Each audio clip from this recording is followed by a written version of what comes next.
Buongiorno a tutti.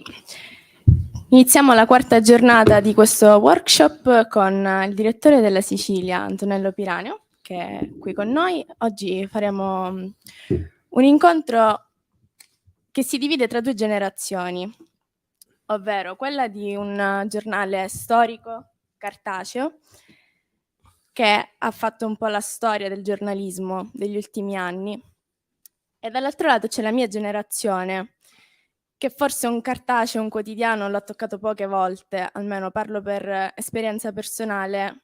Un quotidiano io l'ho comprato pochissime volte rispetto a un nonno, un genitore che magari lo acquistava quotidianamente. Quindi io chiederei già subito, partirei con una domanda al nostro direttore. In che modo secondo lei un quotidiano cartaceo può oggi incontrare il gusto di giovani lettori come noi, come me? Allora, grazie intanto dell'invito, dell'occasione, che è un'occasione non tanto per fare una lezioncina, ovviamente, ma quanto per capire dove va il mondo, no? Che è molto fuori da una redazione. E già questa domanda lo conferma, no? Come fare a restare giornale tradizionale incontrando un mondo diverso, un mondo che appunto non ha conosciuto mai la carta o comunque la vede di rado. È difficile trovare un ragazzo che vada in edicola, no? Quasi una... E quindi come fare per evitare che il giornale tradizionale diventi un reperto archeologico, come più di un libro, molto più di un libro. E allora, è una domanda da un po' più che $1 milione, forse da €1 miliardo, insomma, vediamo come combinarla, quale valore dare alla domanda.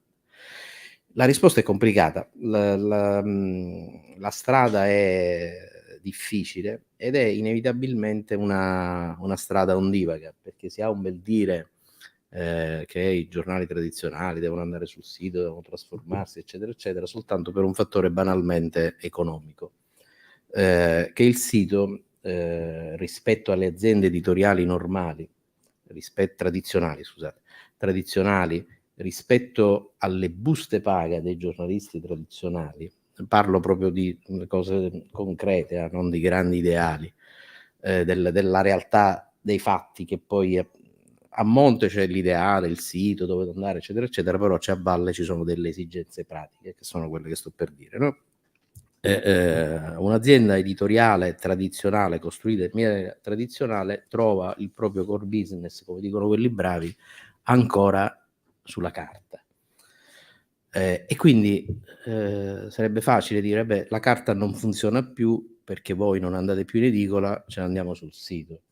È facile a dirlo, è più complicato farlo, perché ripeto, un'azienda si regge ancora oggi, le aziende editoriali tradizionali si reggono ancora oggi su un modello di business che è legato al cartaceo. E quindi lo dico in partenza perché dà il senso della difficoltà di questa transizione pur necessaria. E quindi bisogna inventarsi, non snaturarsi, secondo me, restare giornale legato. Io ho il vantaggio e il privilegio di dirigere un giornale locale, quindi molto attento al territorio, essere sempre più legato al territorio, provare a offrire quel qualcosa in più che non sia il già sentito, il già letto altrove, non hai scrollato delle notizie, renderlo graficamente più attraente, perché voi siete una generazione che naviga dappertutto, ha 1000 occhi e quindi sa che la grafica è sostanza, affidarsi all'infografica, rendere il giornale più attraente, in definitiva, sapendo che comunque resta difficilissimo, resta un'impresa ciclopica, far avvicinare un ventenne e farlo andare in edicola, perché la gratuità dell'informazione l'informazione gratuita viene spesso scambiata come un diritto acquisito, e quindi andare a spendere €1,50 in edicola viene considerato, ma perché devo spendere €1,50 se tutto il giorno ho informazione gratuita? Il perché appunto sta in tutte queste cose che proviamo a mettere insieme, fermo restando sapendo che dobbiamo pensare a un mondo altro che è quello del sito, per carità, ma questa fase, questa transizione va accompagnata nella trasformazione di un giornale non soltanto da una piattaforma, dalla carta al sito, perché ripeto sarebbe una battaglia economicamente al momento persa. Fare del giornale uno strumento di divulgazione di ciò che accade nel proprio territorio. E per divulgazione non significa soltanto fare un giornale che sia da pagina 1 a pagina 40 o da pagina 48, 32 a seconda della foliazione del giorno, ma fare del giornale uno strumento che entri nelle case attraverso non le copie, ma attraverso dei seminari di approfondimento, facendosi sponda delle istituzioni, organizzando una convegnistica, diventando media partner di enti importanti, farsi promotore di ecco, essere uno strumento di informazione, ma non una parola, informazione, di fare informazione, provare a formare e informare. È una cosa che detta così sembra semplice, ripeto, sembra l'uovo di Colombo, in realtà è complicato. Però, ripeto, è un'esigenza quello di essere giornale oltre il giornale propriamente detto, oltre la prima pagina, la pagina dello sport, la pagina dello spettacolo, quelle delle cronache. Essere giornale oggi, secondo me, purtroppo o per fortuna, non lo so, bisogna vedere chi ci arriverà prima, essere giornale oltre il giornale e quindi provare a inventarsi diciamo, come dire, delle linee, dei rami d'azienda diversi, che ripeto non possono essere, se vogliamo mantenere questa struttura editoriale,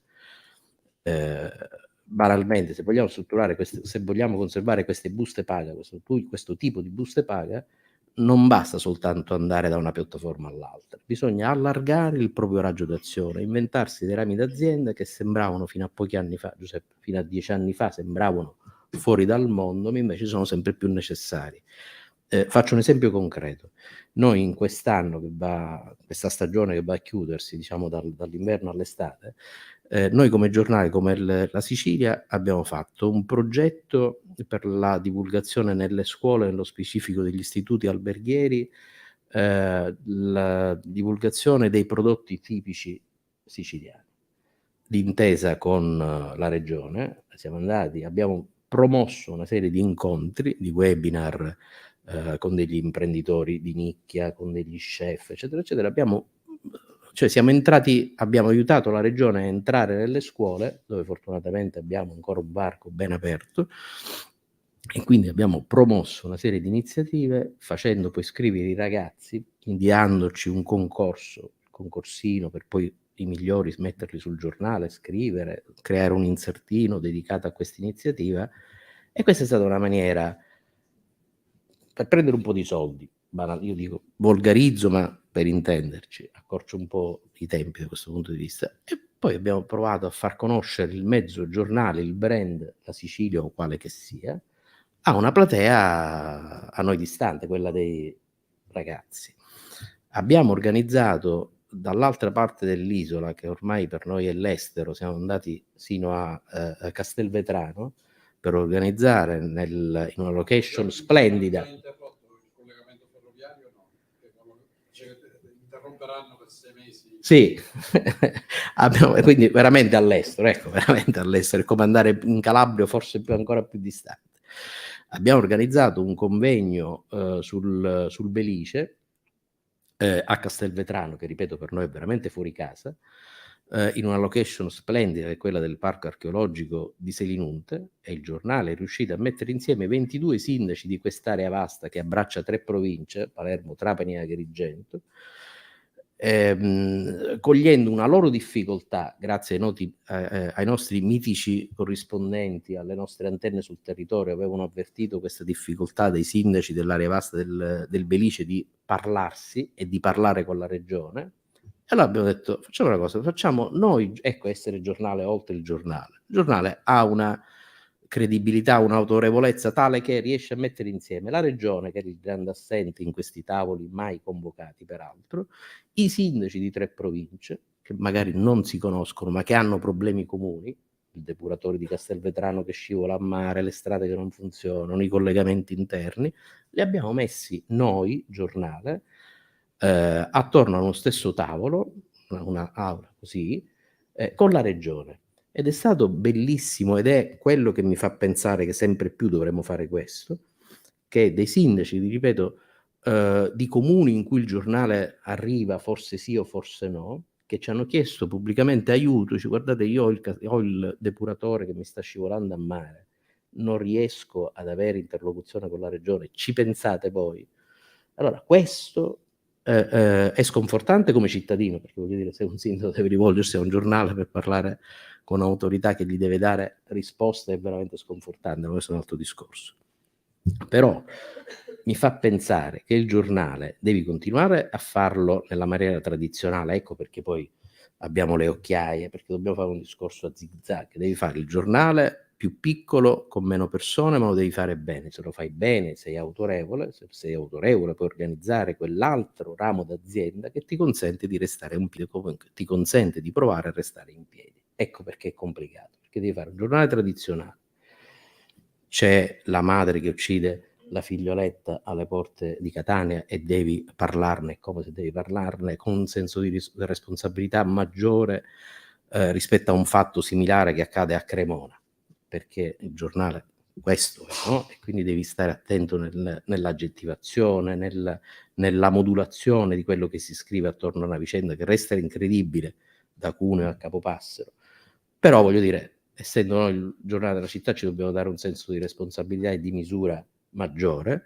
Devi fare quindi il giornale tradizionale, lo devi fare bene, devi occuparti delle cose che accadono dall'altra parte del mondo, perché noi siamo un giornale locale, ma per come va il mercato, e ora magari ne parliamo, devi essere per forza di cose globale, e quindi devi occuparti della guerra in Ucraina, degli effetti, del prezzo del petrolio, perché cambia, perché non cambia, e poi devi provare a fare tutto questo per essere ancora credibile, ancora autorevole. Noi ereditiamo una testata che ha fatto la storia, ti ringrazio per averlo detto, la storia dell'informazione in Sicilia, è il giornale di Candido Cannavò, di Nino Milazzo, di Toni Zerbo, insomma un giornale che ha dato di Pippo Fava, quindi è stato, voglio dire, è una testata che ha una credibilità, noi ereditiamo questa credibilità, questa autorevolezza la dobbiamo esaltare per farne anche altro, perché se facessimo soltanto un giornale di carta avremmo già perso.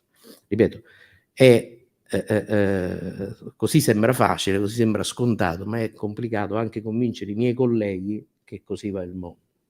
Noi pensiamo di difendere il nostro lavoro continuando a fare quello che si faceva 20 anni fa, ripeto, è un'agonia, non è una prospettiva.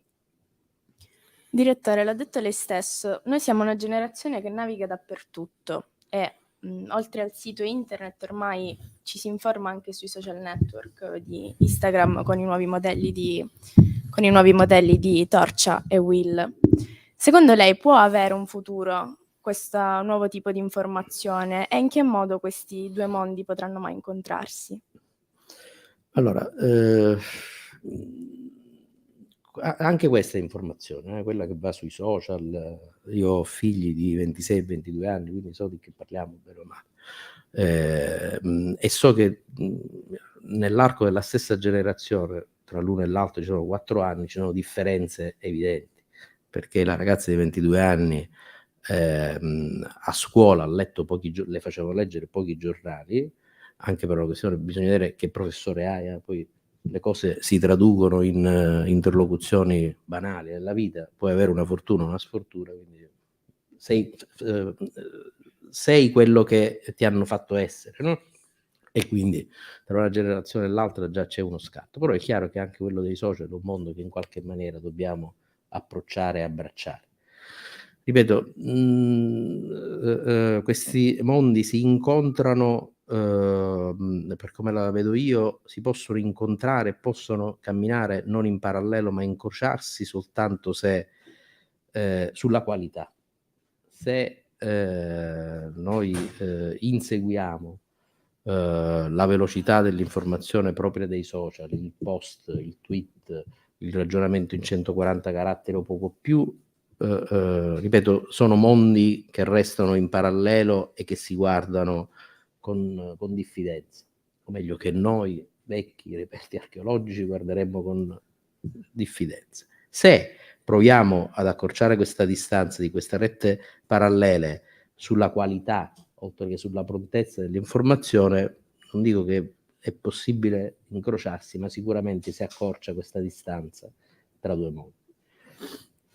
Bisogna quindi convincere chi è nato sui social, il nativo digitale, che la qualità può fare la differenza. Io non basta avere letto una cosa da qualche parte, bisogna vedere se quella cosa che hai letto è in realtà vera, è accaduta, se è credibile, da dove viene. Cioè, noi il Covid ci ha cambiato la vita, ci ha fatto scoprire 1000 cose. Tra le 1000 cose ci ha fatto scoprire è anche quello, il mare magnum dell'indistinto che finisce sui social, no? È diventato ormai un caso di scuola quella foto di quel umorista, di quel tizio, di quel, non mi ricordo chi fu, che mise una fotografia del ponte di New York pienissimo delle persone per la maratona di chissà quale anno, e dice vedete in Sicilia come rispettano le regole anche il Covid, dicendo che quello era il ponte sullo stretto, e tutti si inorridirono, non chiedendosi se il ponte sullo stretto ci fosse. Cioè, internet è anche questo, i social sono anche questo. Ecco, bisogna esaltare queste differenze tra un giornale, un'informazione offerta da chi fa questo mestiere, da questa professione, e da io che mi alzo al mattino e scrivo una cosa. Se esaltiamo questa differenza, questi due mondi possono incrociarsi. Lei accennava poco fa alla spiacevole notizia che abbiamo ricevuto in questi giorni della bambina che è stata uccisa dalla madre, qui dietro praticamente. Praticamente qui dietro, dicevo. Come ci si approccia ad una notizia del genere e qual è il modo giusto di raccontarla? Nel senso, un po' la madre forse è stata indicata come capro espiatorio di questa notizia, è stata trattata con fin troppa violenza, c'è qualcosa dietro che va maggiormente indagato. Come ci si approccia a questa notizia? Prima parlavo proprio sulla scorta di questa tragedia del senso di responsabilità che deve avere il giornale del territorio. Ripeto, scrivere di questa vicenda per un giornale che poi si legge a Cremona è un po' più semplice, tragicamente più semplice, nel senso che vai per linee dritte, c'è una madre che uccide la bambina, quindi è il mostro, punto e basta. La notizia dura un giorno, 2 giorni, non c'è più il giallo e finisce lì. Per un giornale del territorio dobbiamo stare un po' più attenti, ma non per paura che i familiari ci vengano in redazione a darci botte, ma perché il senso di responsabilità deve fare capire se questa donna che vissuto ha, che vissuto ha avuto, cosa l'ha portata a indagare sui legami familiari, ma non per entrare nella vita degli altri dal buco della serratura, ma per provare a darsi una spiegazione su una vicenda che una spiegazione ovviamente non può avere, no? Una madre che uccide una bambina dopo averla appena abbracciata all'uscita dell'asilo. La cosa più forte secondo me di questa tragedia è quel video tratto dalle immagini delle telecamere di videosorveglianza dell'asilo, in cui si vede questa bambina che naturalmente abbraccia la madre vedendola all'uscita della scuola, e pensare che questa stessa madre poco dopo le dà 7 coltellate e la lascia in un campo poco distante. Questa è veramente l'immagine più da uomo, ecco, colgo questa difficoltà. Però ripeto, il senso di responsabilità è il senso del dovere, insomma la deontologia ti fa provare ad andare oltre e quindi vedere cosa c'è stato dietro, prima, a monte di questa tragedia, dar voce all'arcivescovo, perché una cosa pericolosissima è quella di scrivere incattivendo anche noi, la società, e quindi l'odio, questi sentimenti che poi non subito, ma magari domani, dopodomani possono creare altri mostri o altre vicende, no? E allora dar voce anche all'arcivescovo, a Monsignor Renna, insomma, che è stato proprio ieri sul luogo della tragedia, non a caso, no? E quindi dar voce anche all'uomo di chiesa che ci fa ricordare, insomma, il senso della preghiera, del perdono difficilissimo. insomma, provare, ripeto, a raccontare tutto. Poi certo, è una vicenda di cronaca nera e devi affidarti anche all'occhio, all'antenna, al fiuto del cronista di nera, e quindi capire, per esempio, nello specifico, se fosse così, ovviamente non sarebbe mai un raptus. Gli esperti ci dicono che è difficilissimo parlare di raptus in questi casi, ma se la madre, addirittura sapendo delle storie, delle vicende giudiziarie dell'ex marito che è uscito dal carcere, costruisce il finto rapimento e per renderlo più credibile manda i bigliettini in giro nel paese: attento, se esci dal carcere non fare lo sbirro, quindi costruendo un motivo di un possibile sequestro, altro che premeditazione, qua stiamo veramente una mente diabolica. Dobbiamo anche raccontare questo e capire se effettivamente è così, oppure se dietro c'è una vicenda familiare un po' più complicata e meno scontata. Ripeto, non per guardare dal buco della serratura, ma perché dobbiamo dar conto di tutto quello che accade attorno a una vicenda del genere, dal perdono chiesto dall'arcivescovo alla vicenda giudiziaria.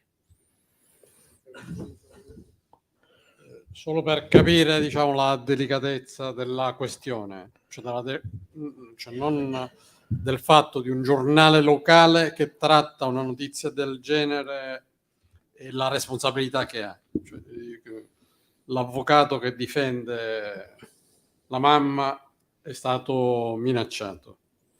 La mamma è stata portata in carcere, ma credo che non ci starà molto perché in carcere rischia il linciaggio. Quindi le parole che usiamo, cioè, non sono indifferenti, no? Cioè, altro che dico il mostro, altro che cerco di capire che cosa è accaduto nel cuore di una... Quindi dico, la responsabilità è che ogni parola, ogni virgola, ogni aggettivo che usiamo può scatenare delle risposte inconsulte in chi ragiona di pancia. Assolutamente sì, anche nella scelta delle immagini, delle fotografie. Un giornale è sempre fatto meno di scrittura, ma sempre più di infografica, di immagini. Anche la scelta di un'immagine può essere non banale, è come un aggettivo per immagini, no? E quindi noi dobbiamo, ripeto, stare attenti in questo qua, anche perché il mercato ce lo impone. Stavo dicendo tra le nostre complicazioni c'è quello di dover essere un giornale locale e totale, di un giornale generalista in cui si occupa della tragedia, di qui, della guerra in Ucraina, delle sfilate di moda per uomo a Pitti Moda, mi pare che c'è qualcosa di questo in giro. Perché? Perché numeri alla mano, tristissimi. Questa è una terra in cui si legge poco, ai noi. E quindi o meglio, si comprano poco i giornali, si leggono moltissimo. Se andate in un bar qui in zona, vedrete che ogni bar sperabilmente ha il nostro giornale sul bancone, o almeno uno, forse due copie, il che è bello perché vedi che il tuo giornale sta in giro, ma è brutto perché sai che quella persona che l'ha letto lì comodamente seduto al bar mentre sorseggia il caffè, il giornale non lo comprerà. E allora, dati alla mano, noi sappiamo che il nostro giornale a Catania vende 5 copie per 1000 abitanti, 5, qualche decimale di copie per abitante. Non facciamo nomi, ma un importante quotidiano nazionale che ha sede a Roma vende 0,2 copie per 1000, un importante quotidiano nazionale che ha sede a Milano vende 0,3 copie. Quindi di fronte a questi numeri non puoi non occuparti della guerra in Ucraina o dell'aumento dell'inflazione o del processo a Trump per Capitol Hill, perché altrimenti tu consegni all'ignoranza, nel senso di ignorare i fatti, una platea vastissima, e anche questo è il senso di responsabilità e ti impone di fare delle scelte. Tu perché ti occupi della guerra in Ucraina? Ti occupi di Picanello, dei rifiuti, basta, e del Catania Calcio. No, perché di fronte a questa cosa qua ti impone anche il senso di responsabilità, il senso del dovere ti impone di dover occuparti anche di perché sai che c'è una platea bassissima, la quasi totalità della platea comune, non del professore universitario che ha la mazzetta di giornali o dell'assessore che si compra 5 giornali o dell'intellettuale che ha la mazzetta con il quotidiano locale, 2 quotidiani nazionali, un quotidiano ideologico. Non è così, nella realtà non è così, e quindi devi occuparti di tutto, e quindi una complicazione maggiore, una responsabilità maggiore, ripeto, perché altrimenti consegneresti all'ignoranza una platea importante, ripeto, nel senso di ignorare, o al mare magnum di internet in cui c'è il ponte di New York vestito come ponte sullo stretto. A proposito di quanto ho detto poco fa, mi ricordo che la prima lezione che feci con il professore Di Fazio al corso di giornalismo all'Università di Catania, lui proprio chiese ad uno studente di andare a comprare una copia del quotidiano La Stampa in edicola. Questo ragazzo si fece il giro di praticamente metà delle edicole di Catania, tornando sconfitto e dicendo: guardi che mi hanno detto che non lo distribuiscono più in Sicilia il quotidiano La Stampa, quindi io non posso proprio comprarlo. A proposito di quanto diceva sul fatto che in Sicilia, in Italia, si leggono pochi giornali. Purtroppo è così, numeri alla mano, c'è il nostro Auditel e l'ADS, accertamento diffusione stampa. Allora, noi della Sicilia, abbiamo una media di 250.000 lettori, 247.000 lettori. Allora, l'ultima volta mi è caduto l'occhio su questa classifica, a mo' della Serie A, no? E allora vedevo che 247.000 c'avevano degli altri giornali. E allora sono andato col righino, con la penna per vedere quali fossero. Uno era il Secolo XIX, che è letto da 247.000 lettori al giorno, ma vende 30.000 copie. L'altro era il Tirreno di Livorno, che vende 28.000 copie e ha 247.000 lettori. Poi c'eravamo noi, che abbiamo 247.000 lettori, ma vendiamo 10.000 copie. Quindi ogni copia è usata, stracciata, sbirciata da una platea enorme rispetto al venduto.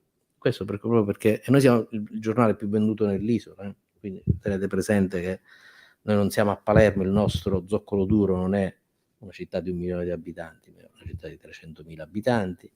E ripeto, ecco, quando si dice si legge poco, poi ce lo dicono i numeri che si legge poco, o meglio si compra poco, si legge, magari si vuole sbirciare, scroccare l'informazione, ma non la si compra, anche per un problema, come dire, economico, no? Nel senso che nell'economia domestica 1,50 euro magari compri un mezzo chilo di pane anziché un giornale, questo anche va detto.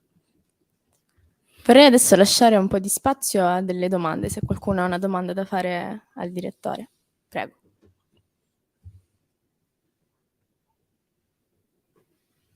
Vi prego, fate 2 domande. Come si fa? Allora, la pluralità di informazione è fondamentale.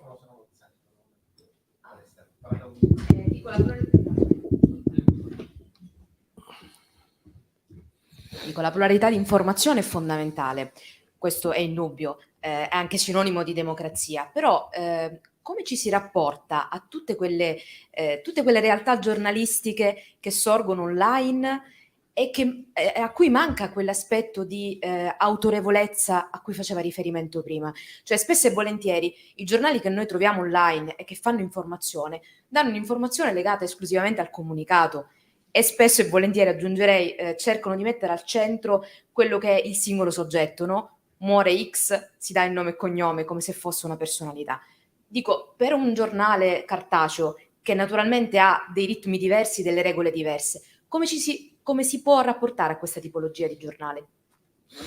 Allora, intanto non vedendo questi altri giornali come un nemico, il diavolo o un prodotto di serie B, è un prodotto assolutamente giornalistico che va valutato per quello che è, e quindi ci sono siti di informazione che vanno oltre il nome e cognome e provano a capire chi è la vittima dell'incidente, ci sono quelli che fanno la chiappa click, per carità ci sta anche questo, per cui c'è nell'immediatezza sono i primi a dire incidente alla circonvallazione, 3 auto coinvolte, in aggiornamento, e poi non viene mai aggiornato, perché però se il ragionamento è il numero di click, sono avanti a tutti, perché per primi dicono incidente stradale sulla circonvallazione in aggiornamento, poi non lo aggiornano mai, non dopo un po', non verrà mai aggiornato, ma in questa logica di HP click ci sta bene.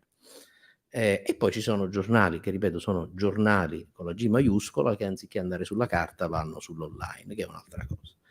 E quindi confrontarsi con queste realtà che sino a qualche anno fa non c'erano, erano inesistenti, però devo dire i giornali hanno affrontato una concorrenza enorme quando ci fu l'esplosione delle TV locali, no? Delle TV libere. Quindi questa è una concorrenza doppia, perché le TV libere ci sono ancora, in più c'è una platea di siti di informazione che si accompagna alle TV, quindi hai due concorrenze. Questa è ancora più pervasiva, perché ce l'hai qua mentre parliamo, mentre guidi, cioè non hai bisogno di un televisore, di stare a casa sul sofà o a tavola, no? Te lo puoi leggere, puoi essere raggiunto dall'informazione dovunque tu sia, no? Con qualsiasi mezzo, basta un telefonino di penultima generazione per essere straaggiornato.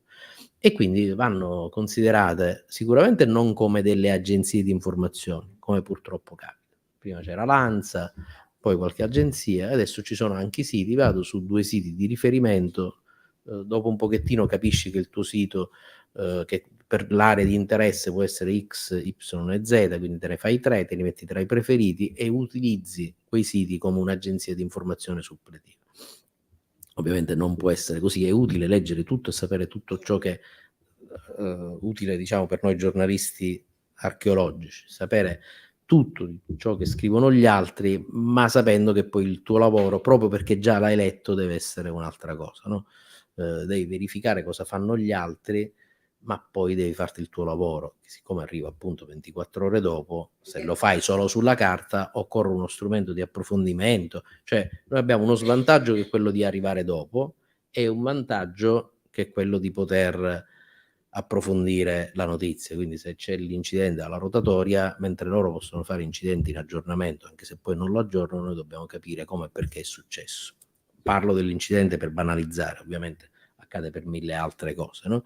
E quindi se c'è l'emergenza rifiuti ennesima, non basta mettere una fotogallery con i rifiuti, che è importante perché fa capire di che stiamo parlando, quanto è grave l'emergenza cronica ai noi, ma poi deve andare dall'assessore regionale ai rifiuti per capire come pensa di superare questa emergenza, facendo una vasca in più alla mega discarica che già è mega e quindi diventerà mega discarica più una vasca in più, o ragionando in termini di piano dei rifiuti, termovalorizzatori sì, no, vedete anche a Roma c'è il dibattito, no, sull'inceneritore, e quindi capire se il piano dei rifiuti si sostanzia negli impianti di termovalorizzazione, va bene, e poi deve andare oltre, perché il termovalorizzatore è un mostro. Nel frattempo le tecnologie ci sono venute incontro, è un po' meno mostro, non è un elemento di inquinamento dell'aria, ma è un qualcosa che nel frattempo la tecnologia ha aiutato. Sono dei mini impianti che sono cosa diversa rispetto al mega inceneritore al centro dell'isola, se ne fanno uno per provincia, vanno per ambito territoriale. Allora, se riusciamo a fare tutto questo, ancora il giornale arriva il giorno dopo, ma arriva con nozioni utili veramente per il cittadino, per capire anche le scelte che dovrà fare quando andrà alle urne, se ci andrà per votare, no? Allora il giornale, ripeto, sarà sempre più piccolo, sarà sempre più di nicchia, ma conserva un ruolo sociale, mi piacerebbe dire, importante, perché ti racconta l'emergenza rifiuti e ti spinge a capire, o a provare, ti aiuta a capire perché c'è l'emergenza e come va risolta. Perché dice, beh, i rifiuti portiamoli in Bulgaria. Certo, però siccome portarli in Bulgaria ha un costo, poi tu non ce l'hai sotto, ma ti arriverà una bolletta che ha un sovraccarico. Allora, se il giornale riesce a spiegare tutto questo, a fare tutto questo, ha ancora un ruolo. Certo, per fare questo gli editori dovrebbero non desertificare le redazioni, perché se mi basta fare 30 righe va bene, ma se devo parlare con l'assessore, parlare con l'esperto, capire cos'è un termovalorizzatore, capire perché il modello Copenaghen mitizzato forse è già superato dalla realtà dei fatti, non c'è più l'impianto come a Copenaghen dove sciano sul tetto del termovalorizzatore. Cioè, già il mondo è cambiato, mentre noi ancora già anche quel modello è superato. Allora, se ci vengono dati gli strumenti per poter essere giornale, insomma, ha ancora un ruolo. Ecco. Vediamo se ci sono altre domande. Nel frattempo io ne avrei un'altra.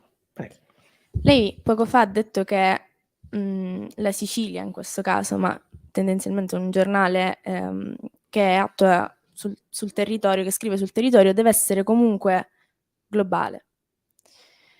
Come si inserisce il giornale La Sicilia sul discorso guerra in Ucraina?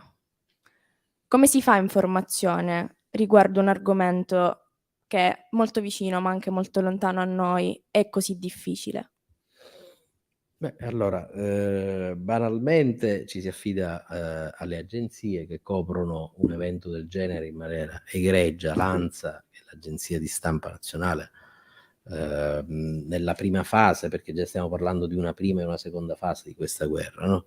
Nella prima fase ha mandato gli inviati sul posto e quindi raccontavamo attraverso un'agenzia,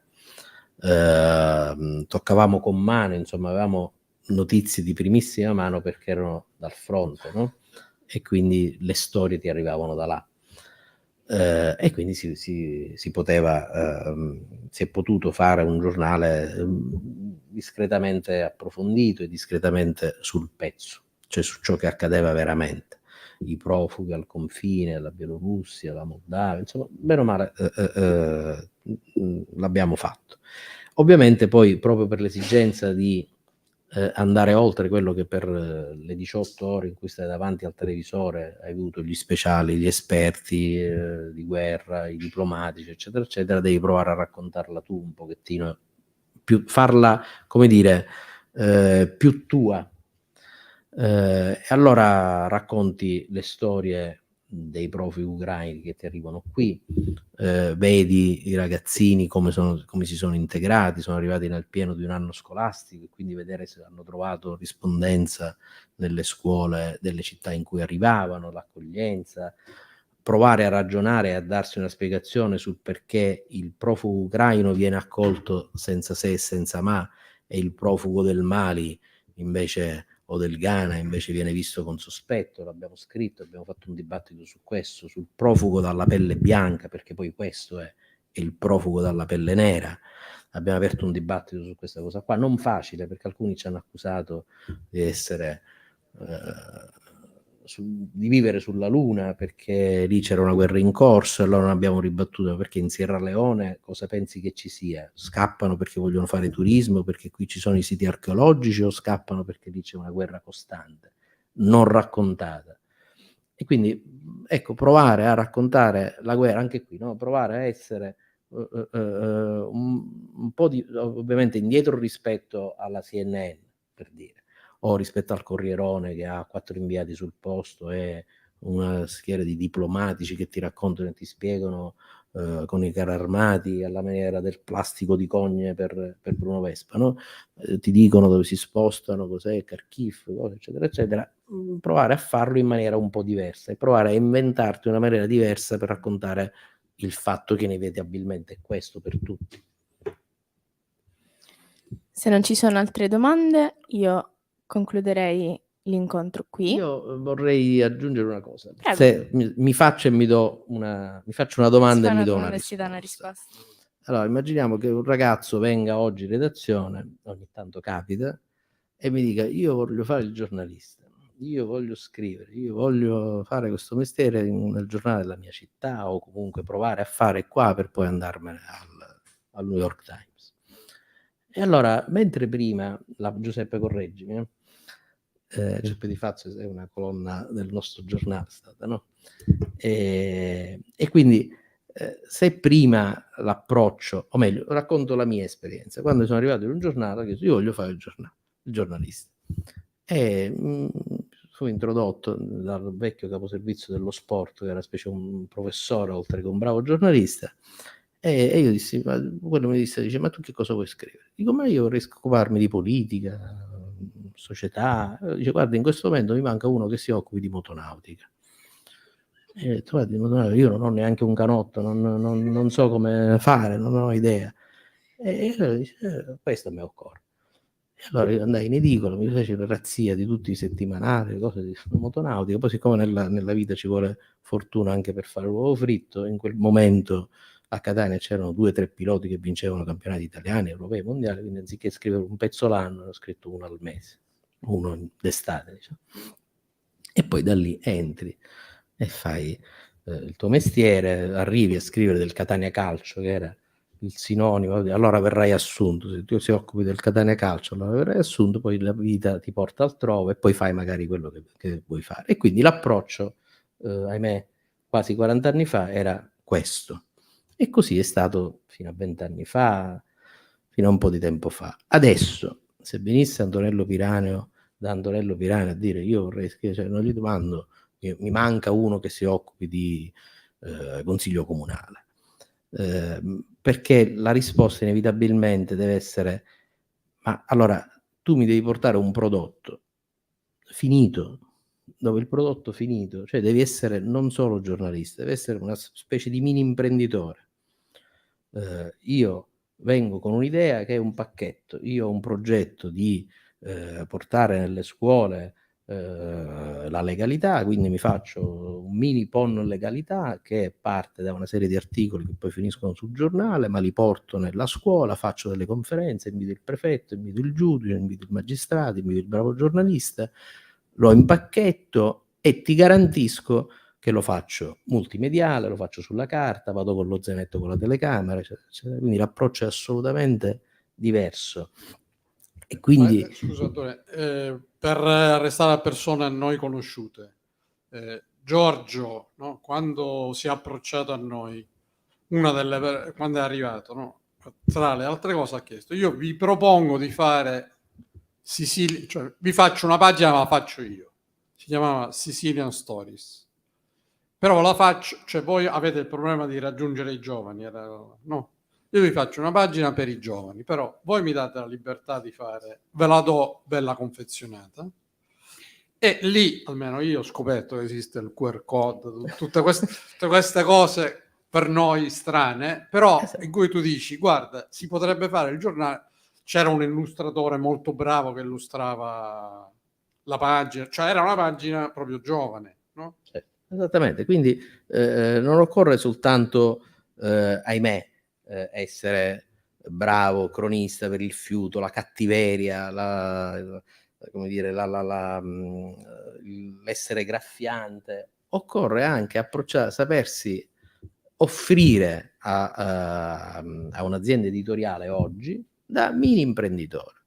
Io ti confeziono un prodotto, ti confeziono una pagina che ti avvicina ai giovani, perché ti fa capire cos'è il QR code, la faccio scrivere soltanto da giovani, quindi è possibile che il giornale abbracci un'utenza distante, non te la faccio costare dal punto di vista tipografico perché ti consegno una lastra, quindi non c'è bisogno del tipografo che la cambi, che la disegni, perché io te la offro. Ecco, oggi a un giovane, siete tanti, che si approcciasse in una redazione, non andrei a chiedere soltanto se, certo, poi si traduce in un articolo, quindi deve sapere scrivere, per carità, ma dando per scontato questo, perché ovviamente è la premessa di tutto, dando per scontato questo, un ragazzo oggi può entrare in una redazione o può approcciarsi a una redazione se offre un prodotto finito e un'idea di prodotto. Oltre all'articolo in sé, occorre un ragionamento complessivo che faccia dire al caporedattore, al caposervizio, al capocronista: sai che ti dice, questa cosa mi piace, mi interessa, perché mi offre una utenza diversa, mi allarga la platea, mi fa capire dove va il mondo. Quindi l'approccio è assolutamente diverso. Io non so se è più bello o più brutto, non ne farei una cosa era meglio prima, era meglio dopo. So che è così, so che il mondo oggi ci porta a considerare, a fare una selezione, se mai riuscissimo a fare una selezione, che sarebbe già una bella notizia perché vuol dire che il giornale vuole aprirsi, e offre una selezione in maniera diversa, non soltanto per il bell'articolo, ma perché quell'articolo è accompagnato da un modello intanto multimediale, che è la base. Tu lo fai per il giornale, ma lo fai anche per il sito, lo metti tu sui social, lo posti, lo fai, eccetera, eccetera. E poi perché magari si accompagna a un progetto complessivo ancora più ampio. Ecco, se si fa questo, probabilmente si ha una porta un po' più aperta in porte che, ahimè, sono sempre più strette. C'è una domanda, prego.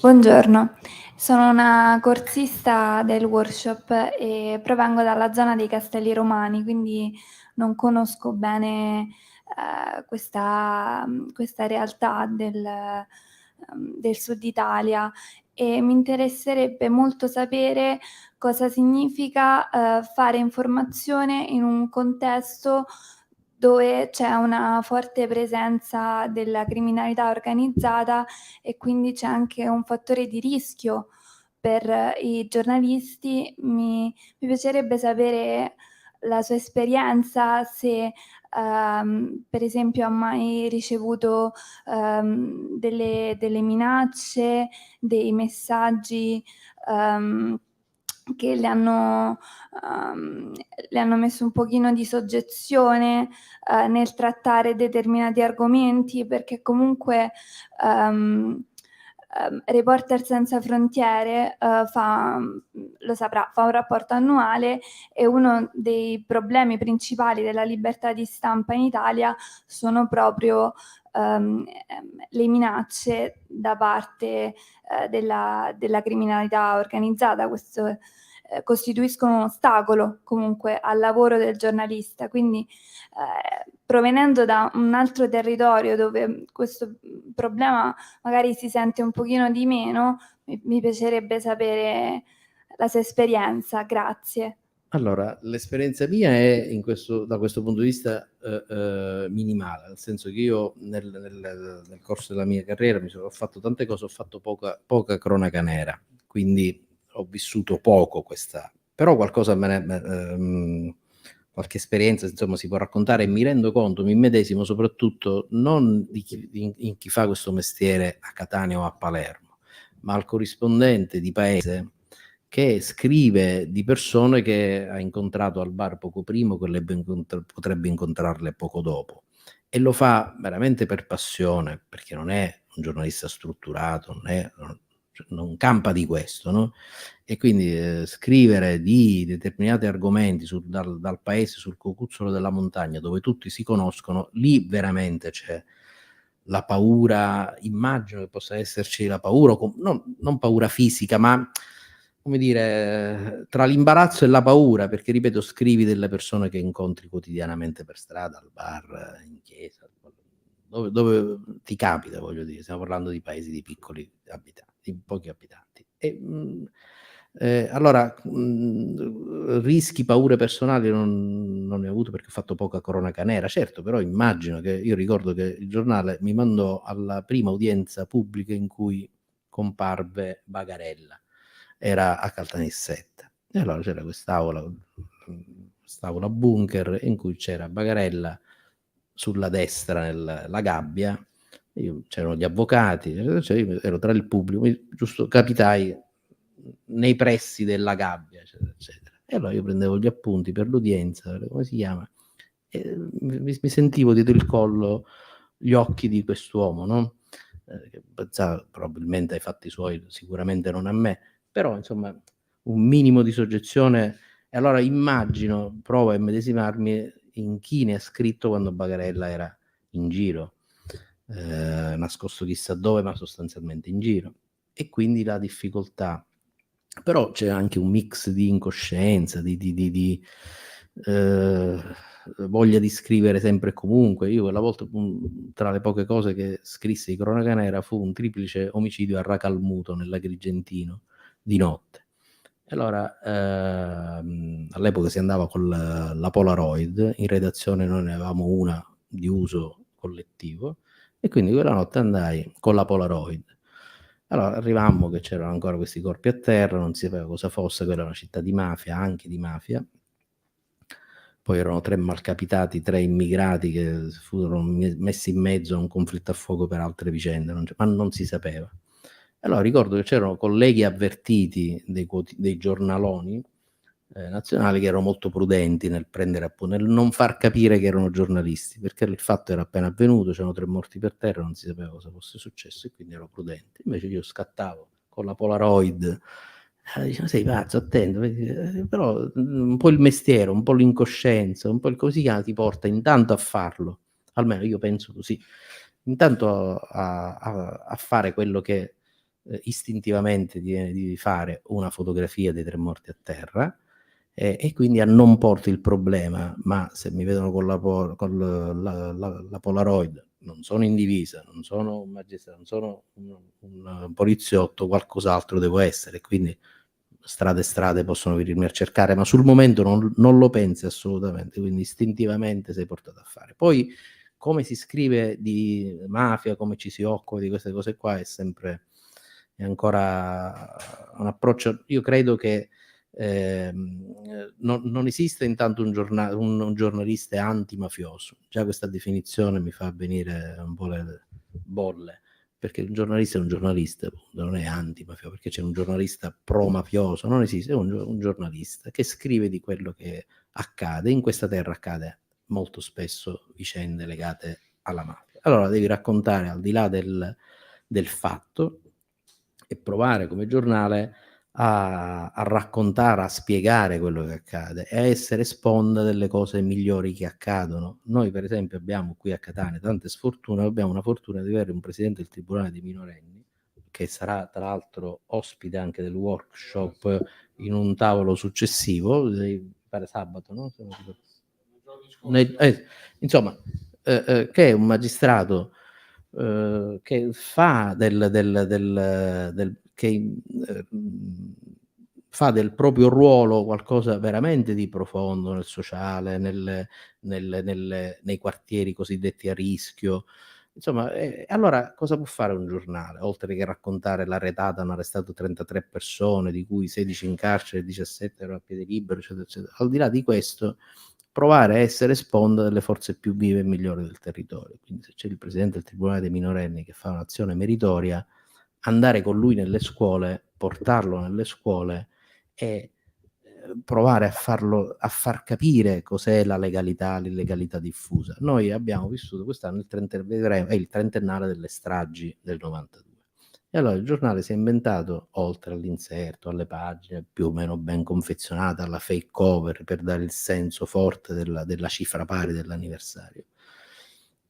Abbiamo fatto una serie di incontri nelle scuole, a Sciacca, dall'altra, ripeto, volutamente in città non vicine a noi, ma anche vicino a noi, e abbiamo portato nelle scuole il prefetto, il rappresentante dei sindacati, il magistrato, le nostre pagine, facendole proiettare all'interno delle aule magne, per provare a dire ai ragazzi cos'è il trentennale delle stragi al di là di una mera celebrazione, no? Cos'è la legalità e l'illegalità. Poi l'illegalità diventa mafia, no? Ma parte come illegalità spicciola, come il rifiuto delle regole. E l'abbiamo fatto in luoghi mirati. A Catania l'abbiamo fatto portando anche il procuratore, il presidente del Tribunale dei minorenni, il prefetto. L'abbiamo fatto nel quartiere popolare più identificativo della città, che è San Cristoforo, nell'oratorio che veniva frequentato da bambino da Nitto Santa Paola. Non per fare un colpo d'immagine, ma anche un po' per questo, confesso, ma per provare ad avvicinare una platea diversa da quella immediata, che sono coloro che comprano il giornale o lo leggono, a un tema scottante. Ecco, in questo senso ci si occupa di mafia. Poi la paura, ripeto, credo che possa essere superata lucidamente soltanto con l'istinto del cronista. Vi ringrazio per aver ascoltato questo incontro. Ringrazio anche il direttore Piranio per essere stato qui e per aver risposto a tutte le nostre domande. E insomma, l'appuntamento è agli incontri futuri. Tra 5 minuti abbiamo la lezione della professoressa in questo caso professoressa, la caporedattrice della Stampa Raffaella Silva. Grazie e buon proseguimento. Grazie.